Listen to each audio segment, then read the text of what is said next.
Hola chicos, buenas tardes. Hoy vamos a ver la teoría de torsión, que es el tema que sigue. Les había comentado que ahora lo que vamos a comenzar a estudiar son todas las tensiones generadas por las distintas solicitaciones que van a ocurrir en una estructura. Hasta ahora vimos las tensiones producidas por solicitación axil, que podía ser tracción o compresión, o solicitación por corte puro. Ahora vamos a ver otra que también es fácil, que es la solicitación por torsión. ¿Cuándo vamos a tener solicitación por torsión pura? Vamos a tener solicitación por torsión pura, que quiere decir que lo único que vamos a tener en la sección en la cual estamos estudiando es un momento torsor.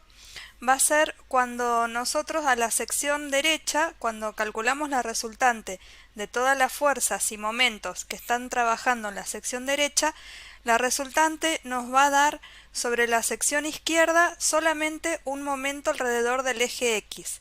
Este momento es un momento que está contenido en el plano YZ, el plano de la sección. Por lo tanto, lo que me va a generar es una tensión tangencial. Igual que el corte genera una tensión tangencial y la solicitación axil genera una tensión normal. La solicitación axil genera una tensión en la dirección del eje X. Y la solicitación por corte genera tensiones contenidas en el plano YZ que pueden tener la dirección de Z, la dirección de Y o una dirección intermedia que vamos a poder descomponer en Y y en Z. El momento torsor también me va a generar una tensión de este tipo, una tensión contenida en el plano YZ que puede tener cualquier dirección. Recuerden que las tensiones son vectores. Y a esa, si está en cualquier dirección, la vamos a poder descomponer en una dirección paralela a Y y en otra componente que va a ser paralela a Z.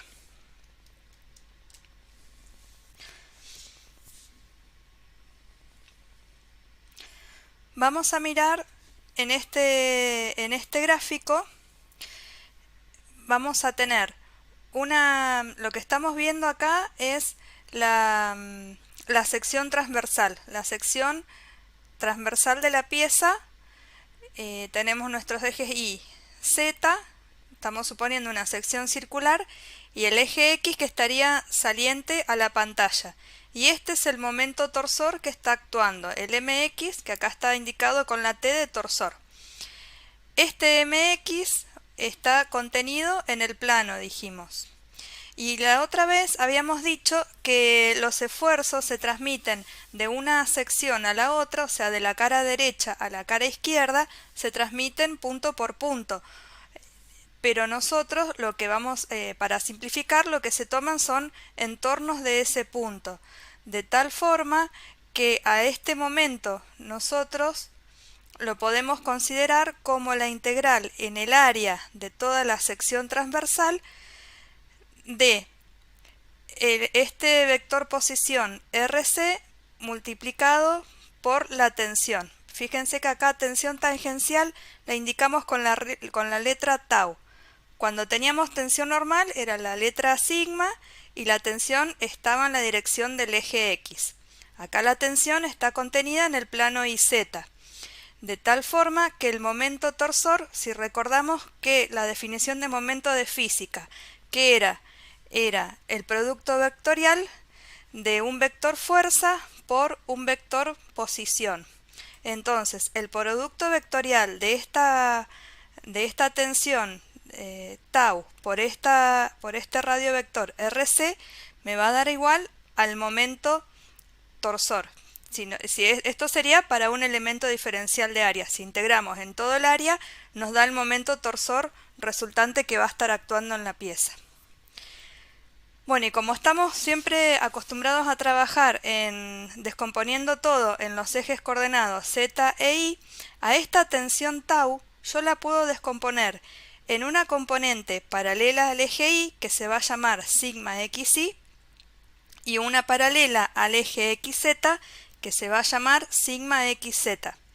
Cuando las tensiones tienen dos subíndices, cuando tienen doble subíndice, el primer subíndice indica a qué plano es perpendicular y el segundo subíndice indica a qué plano es paralelo. Entonces, sigma xz sería una tensión perpendicular a x paralela a z.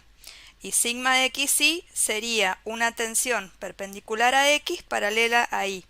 Entonces, en vez de calcular la tensión resultante por este vector, descomponemos a la tensión en dos componentes y al vector posición también lo vamos a descomponer en dos distancias, la distancia y la distancia z, de forma tal que nosotros a este momento torsor lo podemos calcular por el teorema de Varignón como el momento producido por esta tensión tau, por el teorema de Varignón, lo podemos calcular como el momento producido por la tensión sigma xy más el momento producido por la tensión sigma xz, que es lo que está escrito en esta fórmula de acá abajo. Los signos se corresponden con la convención que estamos utilizando, que es la regla de la mano derecha. Sigma xz, si yo calculo con respecto a baricentro, el brazo de palanca es y, por eso va multiplicado por y. Y el sentido es saliente. Y si ahora miro este sigma xy, el brazo de palanca va a ser z.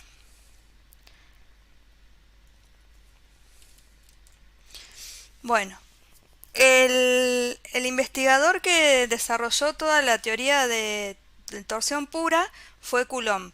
Él lo que estudió fue específicamente una barra de sección circular sometida a una torsión pura con momento torsor constante. Él dijo que lo que él iba a estudiar específicamente esto, o sea, su análisis se basa en este modelo que hizo él.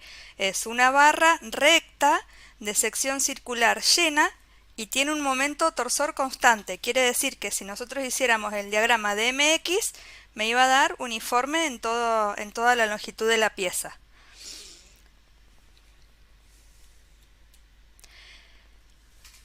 Además, planteó un montón de hipótesis con respecto a cómo era esa pieza y a las condiciones en las cuales él iba a desarrollar su teoría. Dijo que iba a tener simetría axial respecto al eje de la pieza. Simetría axial respecto al eje de la pieza implica que las secciones rectas giran alrededor de su baricentro y que el ángulo entre dos radios de la sección permanece inalterado. Imagínense, lo que Coulomb se imaginaba era como si fuera un palito y en ese palito uno le engancha un montón de CDs. Entonces, si uno le aplica un momento torsor, las secciones van a girar alrededor de su baricentro y como está considerando que el ángulo entre dos radios de la sección permanece inalterado, eso quiere decir que cada sección, o sea, cada CD no se deforma. El ángulo entre dos radios quiere decir tomando de una de las secciones circulares dos puntos distintos. Entonces, la distancia no va a variar. Dice que el ángulo entre dos radios de la sección permanece inalterado. No hay deformación en cada sección. Y además dice que se conservan rectos, porque considera que hay simetría en la solicitación respecto a cualquier sección. En consecuencia de todas estas cosas que él piensa, la conclusión final de todas sus hipótesis es que las secciones rectas se conservan circulares y planas durante la deformación. Imagínense eso, un montón de CDs alineados y en el medio le pasan un palito, y que sería el eje. Entonces cuando uno lo somete a torsión, van a girar alrededor de su baricentro y van a permanecer planas y mantienen su forma. Y la hipótesis de Coulomb, lo que él plantea es que en una pieza de sección recta, en una pieza recta de sección circular sometida a torsión pura, la deformación es tal que cada sección gira alrededor de su centro sin deformarse en su plano y sin alabearse, como si fuera un disco rígido. y las fibras longitudinales de la pieza se deforman en hélices. Las fibras se les llama como si uno tuviera la pieza acá, como si estuviera formada por un montón de hilitos que van de un extremo al otro, como en la dirección del eje longitudinal. Entonces cuando uno torsiona, imagínense todos los hilitos, que uno los dibuja, si los torsionan, se forman helicoides, se deforman en hélices. Eso es lo que dijo Coulomb, y a partir de esta teoría se desarrollaron todas las teorías de torsión. Bueno, vamos a ver, imagínense que de la pieza inicial que tenemos, o sea, de esta pieza inicial, cortamos un pedacito y le sacamos una rebanada para mirar qué es lo que hay adentro. Y miramos acá todas las tensiones tangenciales que se van a producir. Nosotros habíamos dibujado las secciones en la cara esta, en la IZ. Bueno, hay otras tensiones que se producen a raíz de un teorema que se llama teorema de reciprocidad de tensiones, que lo vamos a ver más adelante. También hay tensiones en esta dirección, pero nosotros no los analizamos, si bien son iguales, porque todo lo vamos a referir a la cara donde nosotros estamos cortando con un plano perpendicular al eje longitudinal. Entonces, sacamos como una rebanadita y vamos a ver que antes de la torsión tenemos el rectángulo este, que está formado por los vértices A, B, C y D, que es un rectángulo. Después, cuando se produce el momento torsor, se distorsiona de tal forma que, por ejemplo, si A y B quedan en el mismo lugar, C y D van a pasar a otra posición, C' y D' van a bajar. Bueno, según sea el sentido del momento torsor, van a bajar o van a subir.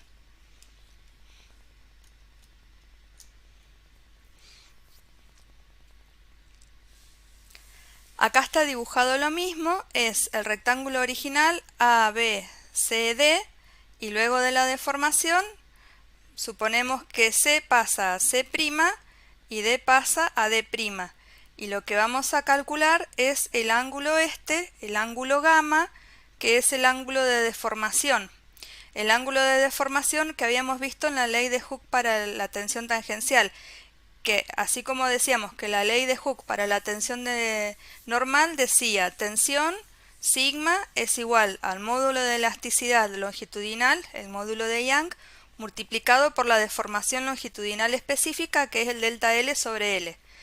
Cuando nosotros aplicamos la ley de Hooke para las tensiones tangenciales, decimos que la tensión tangencial tau es igual al módulo de elasticidad transversal, que se denomina así y se designa con la letra G, multiplicado por la deformación, por la distorsión específica.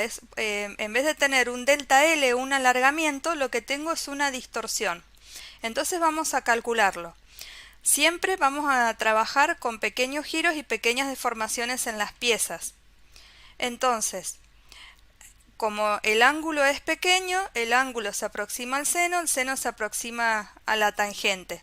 Entonces, la tangente de este ángulo ¿a qué sería igual? Opuesto, que es C' sobre adyacente, que sería AC. Bueno, C', ¿a qué es igual? Es este segmento. ¿Y a qué es igual esta longitud de arco? Esta longitud de arco es igual al ángulo, este diferencial de ángulo phi sub x multiplicado por el radio de la pieza, que es el que antes estaba denominado con RC, bueno, pero acá dice ρ, es lo mismo. Es el radio de la sección circular y este es el ángulo que giró la sección. Entonces, C' es igual al radio por este ángulo, que es un ángulo de distorsión. Y el segmento AC, ¿a qué es igual? Al diferencial de x. Entonces nosotros podemos decir que el ángulo de deformación producido por la tensión tangencial es igual al radio de la pieza multiplicado por la variación del ángulo de distorsión, este se llama ángulo de distorsión, respecto a x. A esta derivada, la derivada de phi x con respecto a x, lo vamos a llamar θ. Y θ se conoce como ángulo de distorsión específica. Esto sería equivalente. Esta parte sería como el delta L y esto sería el delta L sobre L. Esto es, cuando es específico, quiere decir que es por unidad de longitud. Esto sería, el θ este indica que gira, por ejemplo, si θ da 2 radianes, quiere decir que esta pieza gira 2 radianes por metro. Y si tuviera esta longitud fuera de 2 metros, lo que giraría esta sección con respecto a esta, en total, sería 2 radianes dividido metros por 2 metros igual a 4 radianes. Eso sería lo que giraría.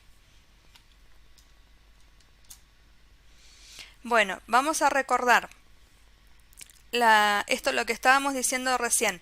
La tensión tangencial, escrita de acuerdo a la ley de Hooke, en función del módulo de elasticidad transversal, que es una constante elástica del material, por la deformación. Que la deformación, como vimos recién, la deformación es igual al radio del círculo por el ángulo de distorsión específica. Este RC sería el radio desde el centro de gravedad a cualquier punto. El radio máximo, el RC máximo, sería cuando RC es igual al R total de la pieza.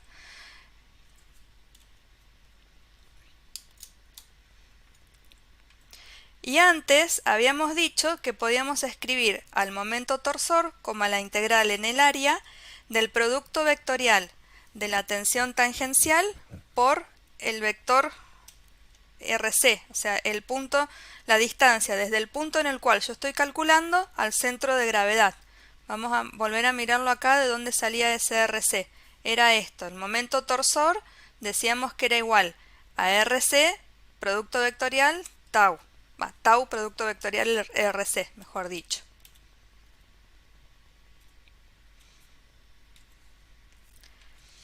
Bueno, ahora lo que vamos a hacer, este tau lo vamos a reemplazar acá. Vamos a reemplazar tau en función de g y de la deformación. Entonces me va a quedar la integral de esta forma.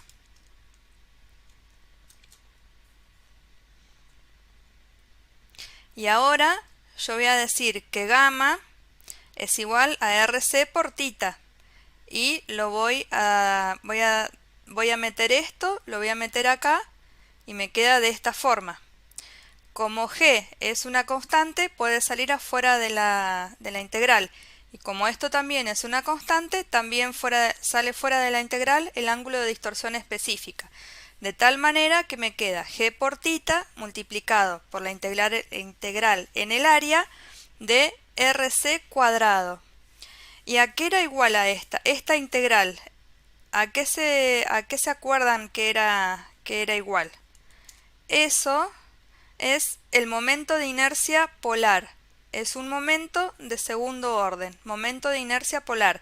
Otra característica geométrica de las secciones.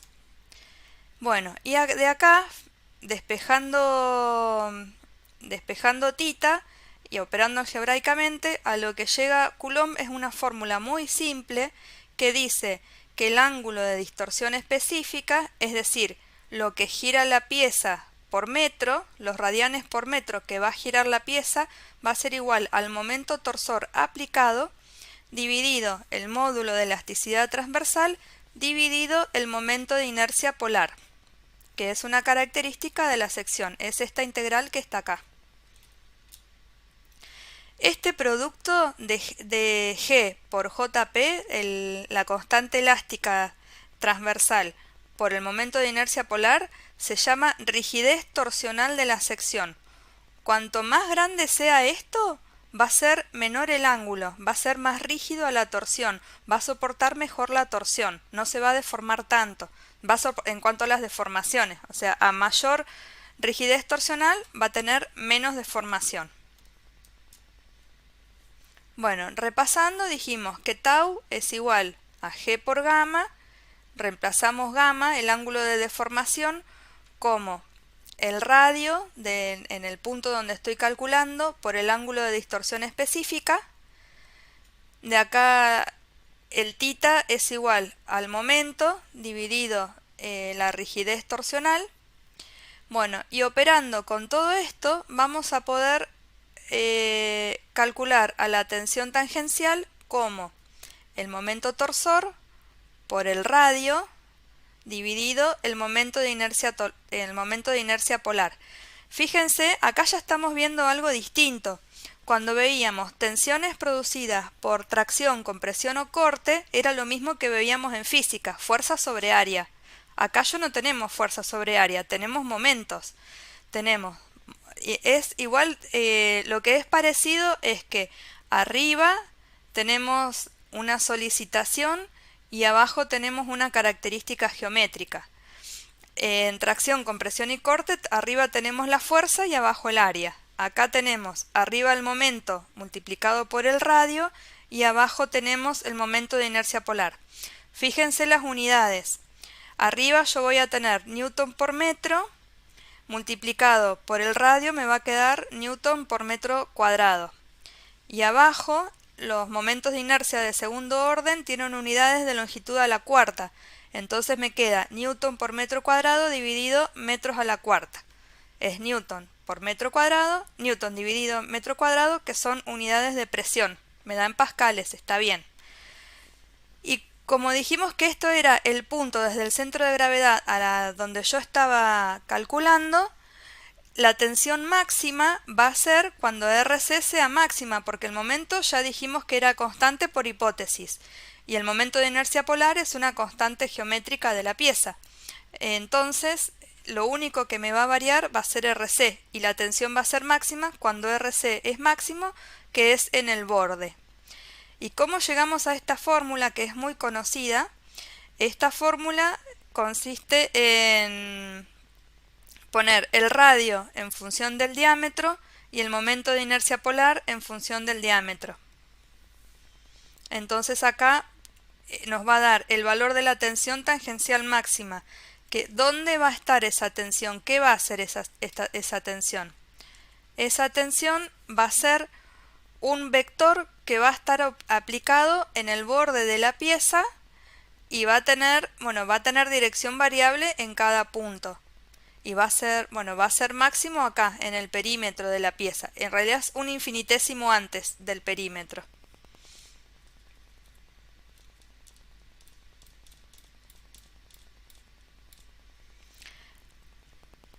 Esto es lo que desarrolló Coulomb, que es válido para secciones circulares llenas y para secciones anulares o circulares huecas, pero de pared gruesa.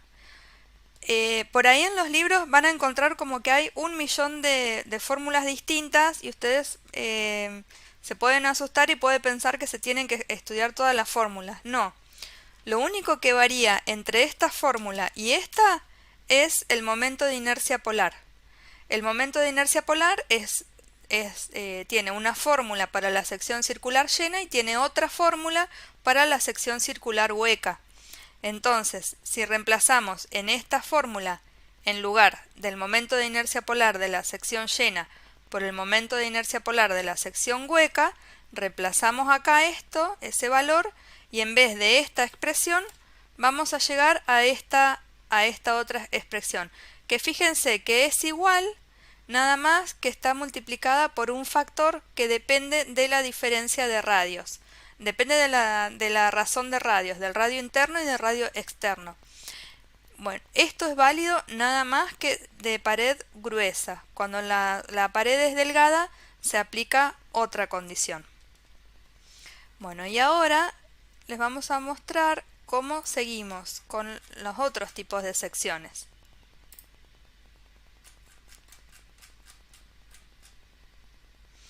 Bueno, acá tienen la forma en la cual se rompe una pieza sometida a torsión. La superficie de rotura en una pieza sometida a torsión es distinta si el material es dúctil o si el material es frágil. Cuando el material es dúctil y se somete a torsión, se rompe a 90 grados. Esto es el caso, por ejemplo, de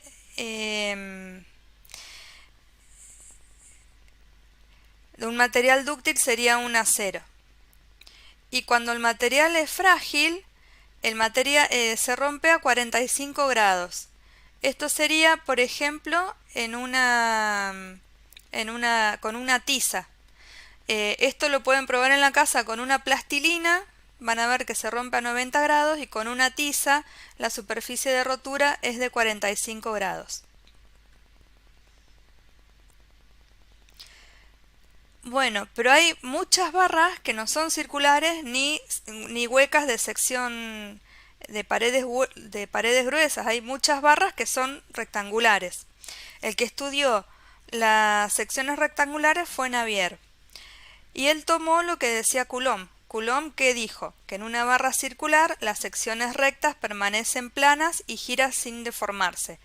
Entonces Navier comenzó su estudio de una barra rectangular sometida a torsión partiendo también de la hipótesis de Coulomb. Todos estos estudios son experimentales, son empíricos, se basan en la observación. Bueno, ¿y qué le pasó? Él dijo, bueno, acá en la rectangular vamos a suponer que pasa lo mismo. Cuando esto se somete a torsión, todas las secciones rectas, en vez de CD, tenía como todas hojas o todos cartones rígidos, planchas rectangulares. Y él dijo que si la sometía a torsión, iban a quedar planas, iban a quedar todos planos esos cartones y se iban a girar sin deformarse. Pero ¿qué pasó? Hizo su experimento y miren lo que les pasó. En vez de pasar eso, se encontró con que no pasaba lo mismo que decía Coulomb. Coulomb dijo, bueno, la tensión tangencial es máxima en los extremos y se le verificó experimentalmente. Cuando Navier hizo su estudio, ¿qué pasó? Donde Coulomb decía que era máximo, era cero, no se levantaban los bordes, no se deformaban los bordes, la pieza. ¿Y por qué sucede esto? Sucede porque no se verifica la hipótesis de que las secciones planas permanecen planas. En una pieza rectangular no pasa esto, sino que hay un alabeo de la sección.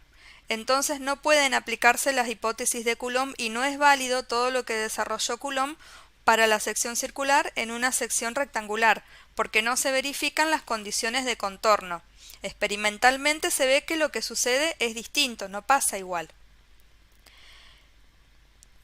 Lo que sucede es que la distorsión angular máxima se da en los medios de los lados más largos y en las esquinas, donde sería máximo según Coulomb, la distorsión es nula. Bueno, esta deformación se llama alabeo.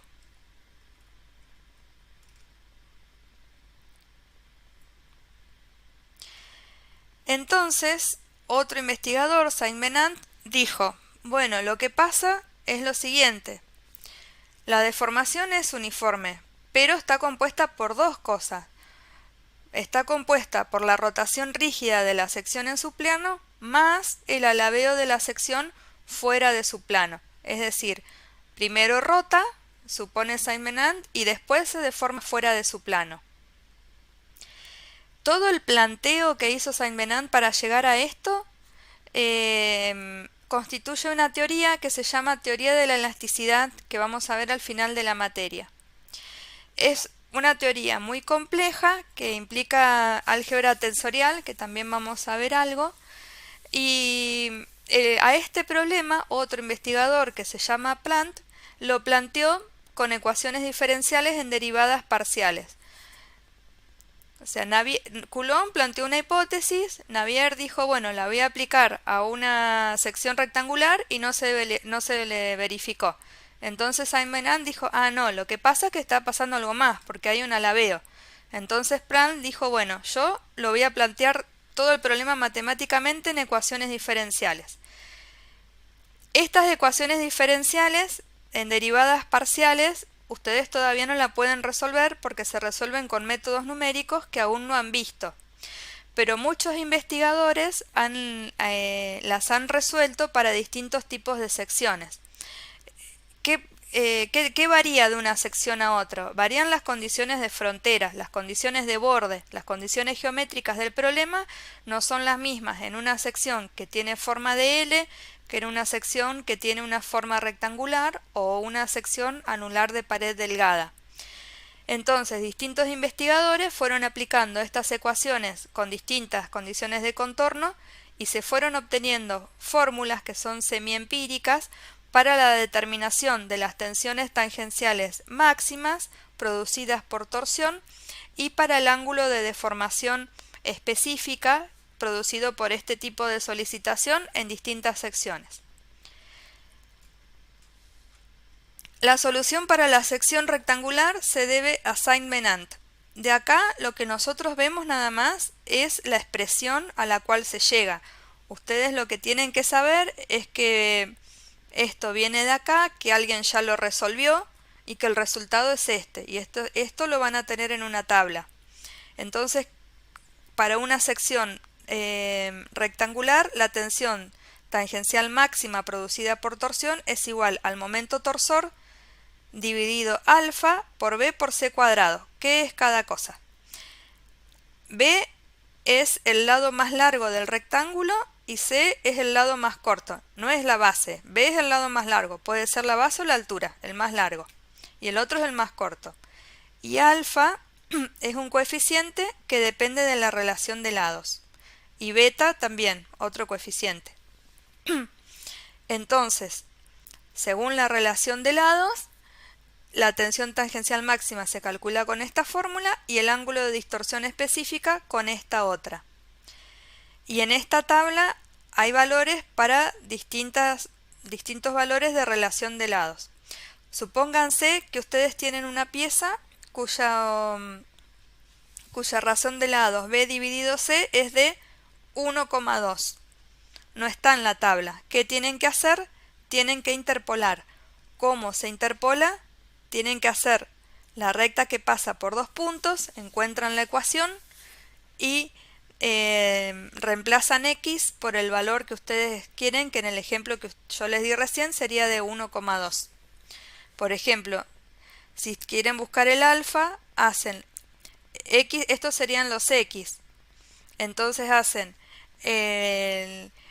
la recta que pasa por 1, 0, 208 y por 1,5, 0, 231. Entonces les queda y igual a f de x, con x igual a 1,2 sacan cuánto vale alfa para 1,2, igual con beta.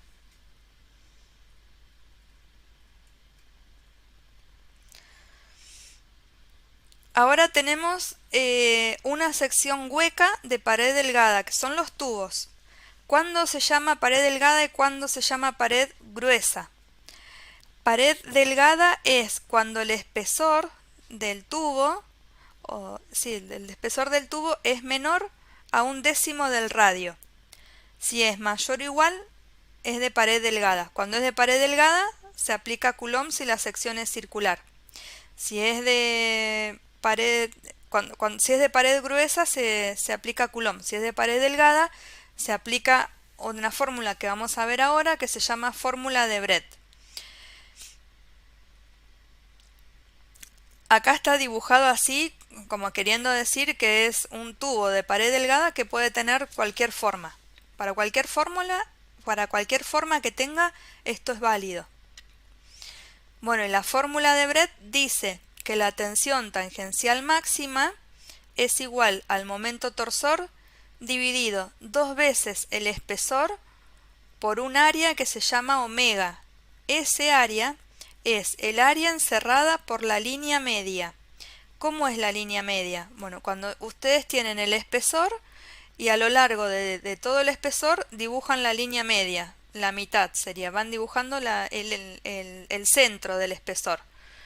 Todo lo que está encerrado por ese espesor es este área omega, que es la que va en esta fórmula. Este tipo de secciones puede tener pared delgada de espesor constante o de espesor variable. Cuando el espesor es variable, o sea que en unas partes tiene un espesor en unas partes es más angosto, en otras partes es más ancho, la pieza, tenemos que hacer una sumatoria.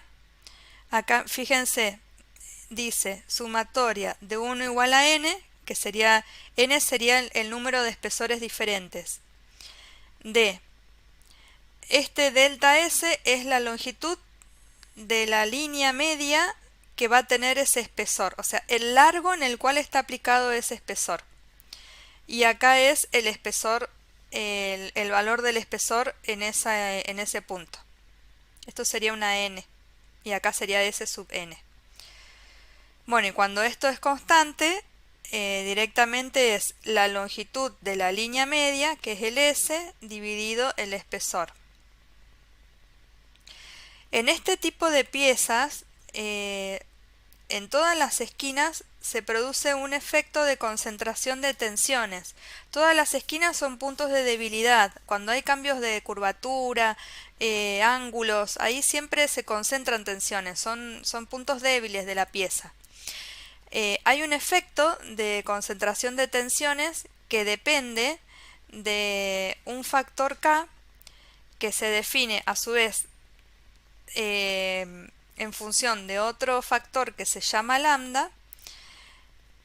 ¿Y el lambda qué es? Lambda es igual al espesor dividido el radio. Entonces, este radio que viene en las tablas comerciales, este radio les viene. Entonces, calculo el lambda que es espesor. Si el espesor es variable, yo tomo el espesor medio. Es espesor dividido radio. Eso es lambda. Y K es igual a lambda dividido el logaritmo natural de 1 más lambda. Esto me da un valor mayor que 1. Entonces, en estas esquinas, en la tensión va a ser igual a la tensión que va a estar en el resto de la pieza, pero un poquito más alta, aumentada un valor K.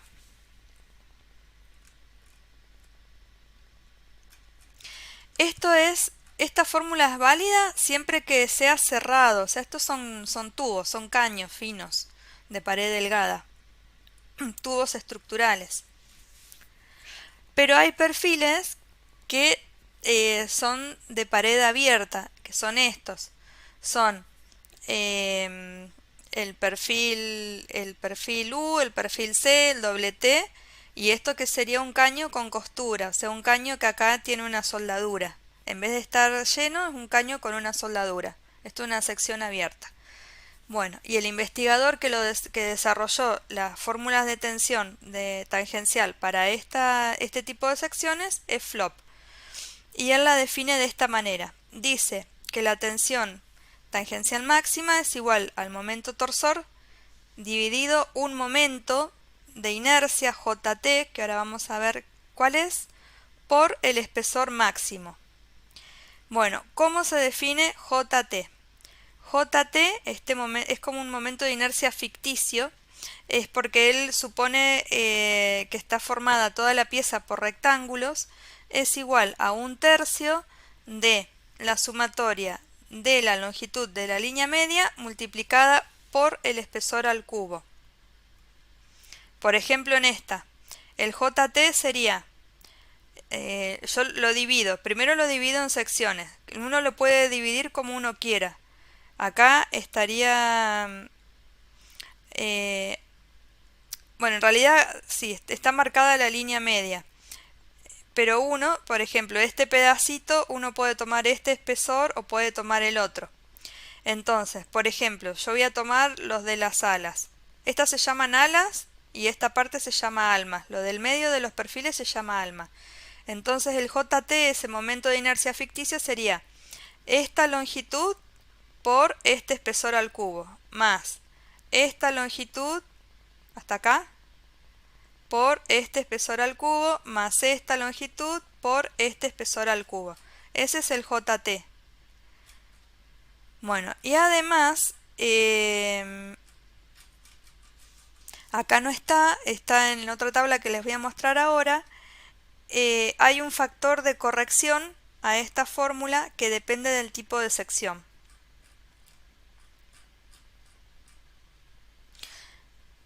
vamos a ver para terminar un ejemplo que es la comparación entre una sección cerrada y abierta. Cuando la sección es cerrada, cuando el caño está entero, se aplica la fórmula de Brett, que es la que decía que la tensión tangencial máxima es igual al momento torsor dividido dos veces el área media, que es el área encerrada por la línea media, por el espesor. Bueno, acá cuando ¿cómo sería el área media? Área es pi por radio al cuadrado. Si es el área media, es pi por el radio medio al cuadrado. Bueno, y en la fórmula esto va multiplicado por el espesor. Y acá la tensión máxima, que es con la que vimos recién de Flop, es 3 el momento torsor dividido la longitud de la línea media por el espesor al cuadrado. Entonces sería 3 momento torsor, la longitud de la línea media, que sería el perímetro, 2pi por r, esto suponemos que es chiquitito, 2pi por r por el espesor al cuadrado. Bueno, estas serían las tensiones y análogamente podemos considerar las deformaciones. Cuando uno quiere comparar dos cosas, dos tensiones o dos deformaciones de la forma que sea, lo que se hace en general es realizar un cociente.